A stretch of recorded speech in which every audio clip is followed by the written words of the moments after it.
Gold prices ended the session slightly higher from yesterday's settle, but spent a lot of the session lower. In fact, overnight traded down to low as 1745 before creeping back up higher, back to 1765, just a few bucks higher on the day. A lot of things going on though. The variables we continue to look at for gold prices, whether it be the dollar, whether it be treasury yields and cryptocurrencies, are the main. We can throw another category in there now, inflation expectations, which remain elevated. But at this point, the dollar was higher, moved lower in the later on in the U.S. session. That helped gold prices go higher off the lows. Treasury yields, which opened much higher, their highest since the middle of June, moved lower during most of the U.S. session. That helped gold prices go higher, but the cryptocurrencies didn't play along. We saw Bitcoin rallying about 6% today, getting up north of 55,000. So that obviously was the thorn in the side of gold here, keeping it from extending to a bigger day. Yes, we were $20 off the low, but certainly could have seen a higher extension had we seen cryptocurrencies not be in such demand. So at this point, crypto is really the main reason that we didn't see an extension much higher than we did.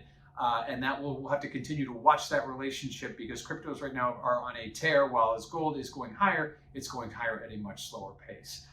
Now, what does this all mean for volatility? Well, if you check out that CVOL index over at cmegroup.com, you'll notice that volatility has been nudging lower as prices go higher.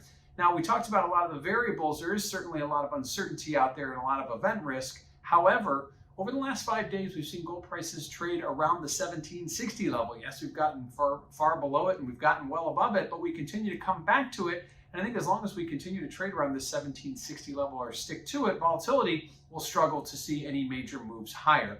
At this point right now, volatility historically remains directional, meaning higher gold prices haven't been associated with higher volatility and vice versa, but we haven't really seen that relationship in quite some time. So given that we're hovering right around the 1760 level, that should keep volatility in check.